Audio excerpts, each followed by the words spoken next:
It is time for me to explain to you what Pep Guardiola did in the field of play. Remember, this was the first game after Manchester City acquired some quality players and how Pep Guardiola tried to use them on the field of play. I am going to show you exactly what happened in the pitch and what Pep Guardiola did and what they were trying to achieve and what made it difficult for Manchester City to operate the way they normally do. Wydad Casablanca made it difficult for Manchester City because of their formation. They played with a system of 5-4-1. For Manchester City, they play 4-1-4-1.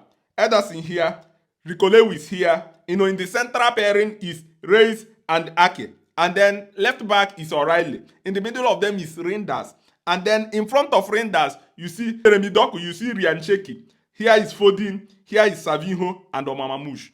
Manchester City, what made this game difficult is that these guys were playing with bank of 5. And what Manchester City normally wants to do is to exploit little pocket of space in between, around the 18-yard box. But because of the bank of 5 these guys are playing, and most times this guy joins here and they make it double bank of 5. And sometimes you see even one more player joining to make it difficult, playing almost like a 6-3-1.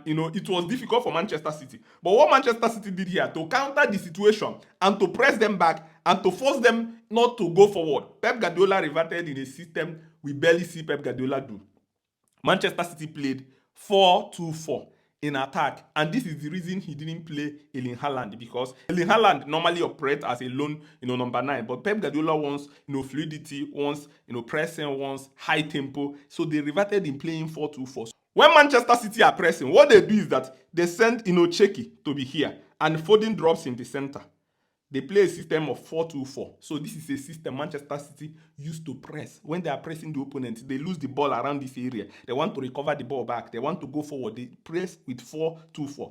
The front four is Doko, Omamamouche, Cherki, and then Savinho. Foden drops in the middle just to be able to help, just to be able to create, a balance for Manchester City, especially if this guy beats this press of 4 men in front, and then this guy can be able to get the ball. And Manchester City were able to now force these guys. The front four made it difficult for these defenders or for these guys, Wydad, Casablanca, to go forward. Even though in 1 or 2 cases they exploited 1 or 2 things and start going forward, but normally Manchester City were superior. And why they exploited that space is that because Foden is not a natural midfielder, so he was just there as numbers, and sometimes these guys, they find a combination, and here is open, and these guys are flying forward, they try to go and attack, but Manchester City ordinarily press them back. And then when Manchester City are with the ball, Pep Guardiola will do another thing. He will now send Foden. Now, Cherki is here, Foden will now come into this position. He will now send 5 of them forward, and now bring O'Reilly. Here will be Tijani Reinders. O'Reilly will come in the middle like this,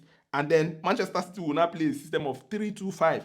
And then when they see that, okay, they're not pressing the opponent more, they will send, Rico Lewis more in front. Rico Lewis will always come in the middle to be able to, be in the position with O'Reilly. Sending Tijani Reinders to be very close to the 18-yard box. You see the numbers. So this is what Manchester City predominantly did in the game, a system of, 2-3-5. But in that 2-3-5, when Rico Lewis comes in the middle, Tijani Reinders is already, further ahead on the pitch. And then when Tijani Reinders drop, they can send, Manchester City also send Rico Lewis to be in a position like this, sending these guys back and making it difficult for them. And it was an interesting watch. The goals Manchester City scored is as a result of overloading the wings. Savinho was able to dribble this guy with the ball, get into this position, was able to try to shoot from here. The goalkeeper parried the ball out, for Foden to be able to easily, because of that, pushing Foden in front. Foden was able to come here and then, score this goal. And then apart from that, the corner kick that, Doko scored with, Manchester City could have scored more goals because Omamamouche had some chances, but Manchester City was able to dominate. This is giving us an idea of this is giving us an idea of how Pep Guardiola plans to play Ryan Cherki, plans to play, all these players. What I'm seeing is that Ryan Cherki is played as a central, creator in this game, not a winger, because Savinho was on the wing, Doku was on the wing. Pep Guardiola was constantly using, Cherki and, Foden in between the lines, while Omamamouche was able to, run behind the channels or run behind the defenders to be able to receive the ball. This is exactly what Pep Guardiola did in this game. We'll be watching to see what he will do in the next game, whether he will continue with this approach. Let me know what to think in the comment section. Remember, we are beyond the match. Tactics. If you want to buy a JC from us, if you want to buy us a coffee, slide into our DM and send us a message. Thank you very much for watching. Thank you.